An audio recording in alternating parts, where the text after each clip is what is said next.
Double bottom, ठीक M pattern का opposite हो जाता है डब्ल्यू पैटर्न, इसे हम डबल बॉटम भी बोलते हैं। तो यहां पर क्या चल रहा था, यहां पर चल रहा था एक डाउन ट्रेंड, डाउन ट्रेंड नीचे गया, एक बॉटम बनाया, ये जो बॉटम बनाया हम यहाँ पे एक हॉरिजॉन्टल लाइन ड्रॉ कर देंगे, ये हमारे लिए क्या हो गया, ये हमारे लिए सपोर्ट हो गया। सपोर्ट से प्राइस दोबारा गया, ऊपर गया और रेजिस्टेंस तक गया। जब रेजिस्टेंस पे गया और यहां से दोबारा से नीचे गया, मतलब सेलर्स ने धकेल दिया। अब क्या होता है, आपने देखा जो डाउन ट्रेंड चल रहा था उसका जो लोएस्ट लो था वो आपके लिए फर्स्ट बॉटम था। उसके बाद प्राइस दोबारा से बाउंस बैक किया बट वो रेजिस्टेंस लेवल तक रह गया। उसके बाद प्राइस दोबारा गिरता कहां तक गिरेगा, जो उसका सपोर्ट यहां पर है।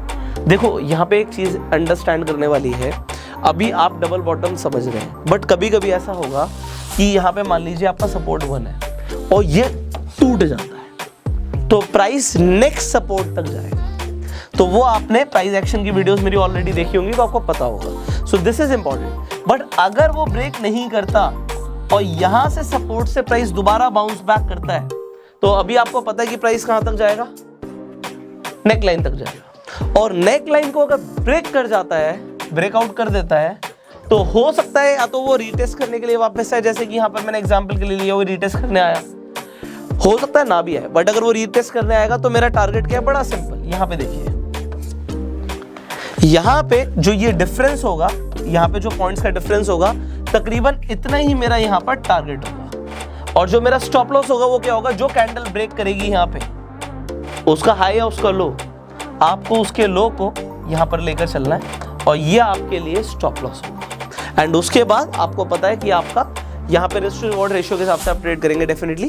एंड जिस कैंडल ने ब्रेकआउट दिया है, यहाँ पे जिस इस कैंडल ने ब्रेकआउट दिया है तो यहाँ पे वॉल्यूम ज्यादा होना चाहिए। ठीक है, आपने इंडिकेटर्स अप्लाई करने हैं MACD एंड RSI। और अगर आप अभी तक भूल चुके हैं तो मैं आपको याद दिला देता हूँ, MACD की फुल फॉर्म होती है मूविंग एवरेजेस कन्वर्जेंस डाइवर्जेंस और RSI की फुल फॉर्म होती है रिलेटिव स्ट्रेंथ इंडेक्स। तो आपको ये थोड़ा सा याद भी आ गया होगा, नहीं आया तो दोबारा से भी सीख सकते हो, बहुत सारे नए लोग भी वीडियोस देखते हैं, सो इट्स वेरी ओके। सो आपको आई होप डबल बॉटम समझ आ गया। मैं एक बार आपको चार्ट पे फॉर्मेशन दिखा देता हूँ। अब आपको यहाँ पर क्या दिख रहा है, सबसे पहले आपको दिख रहा है कि प्राइस नीचे जा रहा था और ये डाउन ट्रेंड, उसके बाद डाउन ट्रेंड का जो सबसे नीचे का पॉइंट था वो फर्स्ट बॉटम बना। अब वहां पे जो एक बॉटम बन गया, वेरी नाइस, आपको समझ आ गया कि बॉटम बना है। बॉटम के बाद दोबारा से प्राइस ऊपर जाता है तो ये हमारे लिए क्या हो गया, ये हमारे लिए एक सपोर्ट हो गया।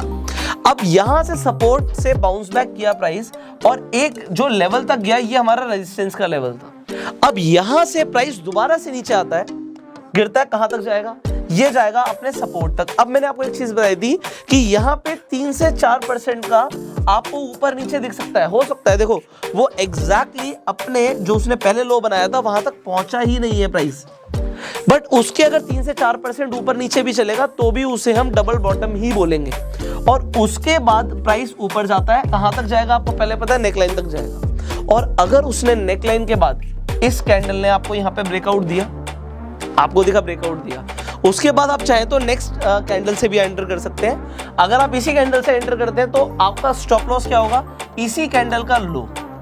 और उसके बाद आपको पता है आपका टारगेट क्या है, जो आपका नेक लाइन से लेके ये जो हमारे पास डिफरेंस है, so this is your target. So this is an ideal target. Ideal target तो ये है। अदरवाइज अगर आप देखो आपने स्टॉप लॉस जो लिया है, अगर हम 1:2 के हिसाब से बात करें तो इसका डबल भी आप ले सकते हैं, जो कि यहाँ पे इजीली आपको दिख रहा है कि मीट हो गया।